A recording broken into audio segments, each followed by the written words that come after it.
Hello guys, ನಾವು ನಿಮ್ಮ Vijaya Akasha artist guys. ಇವತ್ತು ಸರ್ಪ್ರೈಸ್ ಆಗಿ ಮೇಡಮ್ ಅವರು ಅವರ ಹಸ್ಬೆಂಡ್ ಅವರ ಫೋಟೋ ಟ್ಯಾಟೋ ಹಾಕ್ಕೊಂಡಿದ್ದಾರೆ, ಪೋರ್ಟ್ರೇಟ್ ಟ್ಯಾಟೋ.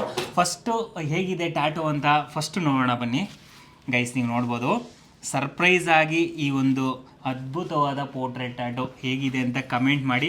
ಮತ್ತು ಮೇಡಮ್ ಅವ್ರಿಗೆ ಅವರ ಹಸ್ಬೆಂಡ್ ಅವರು ಅಂದರೆ ತುಂಬಾ ಇಷ್ಟ, ತುಂಬ ದಿನದ ಕನಸು ನನಸಾಗಿದೆ. ಮತ್ತು ಸರ್ ಅವ್ರದ್ದು ಬರ್ತ್ಡೇ ಇದೆ, ಬರ್ಡೇ ಗಿಫ್ಟ್ಗೋಸ್ಕರ ಸರ್ ಅವ್ರದ್ದು ಫೋಟೋ ಟ್ಯಾಟೋ ಹಾಸ್ಕೊಂಡಿದ್ದಾರೆ. ಸೊ ಹೇಗಿದೆ ಅಂತ ಕಮೆಂಟ್ ಮಾಡಿ. ಮತ್ತು ಹಾಗೆ ಸರ್ ಅವ್ರಿಗೆ ಹ್ಯಾಪಿ ಬರ್ಡೇ ಟು ಯು ಅಂತ ಕಮೆಂಟ್ ಮಾಡ್ತಾ ಸಪೋರ್ಟ್ ಮಾಡ್ತಾರೆ. ಹಾಗೆ ಮೇಡಮ್ ಅವರ ಇನ್ಸ್ಟಾಗ್ರಾಮಲ್ಲಿ ಯೂಟ್ಯೂಬಲ್ಲಿ ನೋಡ್ಕೊಂಡು ಬಂದು ಟ್ಯಾಟೋ ಹಾಸ್ಕೊಂಡ್ರು. ಅವರು ಒಪಿನಿಯನ್ ಕೇಳೋಣ ಹೇಗಿದೆ ಅಂತ. ಮೇಡಮ್, ನಿಮ್ಮ ಹಸ್ಬೆಂಡ್ ಅವ್ರಿಗೆ ಸರ್ಪ್ರೈಸ್ ಗಿಫ್ಟ್ ಕೊಡೋಕ್ಕೋಸ್ಕರ ಟ್ಯಾಟೋ ಹಾಸ್ಕೊಂಡ್ರೆ ನಿಮ್ಮ ಹಸ್ಬೆಂಡ್ ಅವ್ರ ಟ್ಯಾಟೋ ಹೇಗೆ ಬಂದಿದೆ, ಏನು ಹೇಳಕ್ಕೆ ಇಷ್ಟಪಡ್ತೀರಾ? ತುಂಬ ಚೆನ್ನಾಗಿ ಬಂದಿದೆ ಸರ್. ತುಂಬ ಚೆನ್ನಾಗಿದೆಯಾ? ತುಂಬ ಚೆನ್ನಾಗಿದೆ, ಇಷ್ಟ ಆಯಿತು. ಗೈಸ್ ಕೇಳ್ತಿದ್ದೀರಲ್ವಾ? ಸೊ ತುಂಬಾ ಚೆನ್ನಾಗಿ ಬಂದಿದೆ, ತುಂಬ ಇಷ್ಟ ಆಯಿತು ಸರ್ ಅಂತ ಹೇಳ್ತಿದ್ದಾರೆ. ನಿಮ್ಗೇನಾದರೂ ಟ್ಯಾಟೋ ಹಾಸ್ಕೊಳ್ಳೋ ಇಂಟ್ರೆಸ್ಟ್ ಇದ್ದರೆ ನಮ್ಮ VA ಟ್ಯಾಟೋ ಸ್ಟುಡಿಯೋನ ಕಾಂಟ್ಯಾಕ್ಟ್ ಮಾಡಿ. ಆದಷ್ಟು ನಿಮ್ಮ ಸ್ನೇಹಿತರಿಗೆ ಈ ವಿಡಿಯೋನ ಶೇರ್ ಮಾಡ್ತಾ ಸಪೋರ್ಟ್ ಮಾಡ್ತಾರೆ ಗೈಸ್. ನೆಕ್ಸ್ಟ್ ವಿಡಿಯೋ ಸಿಗೋಣ. Love you all.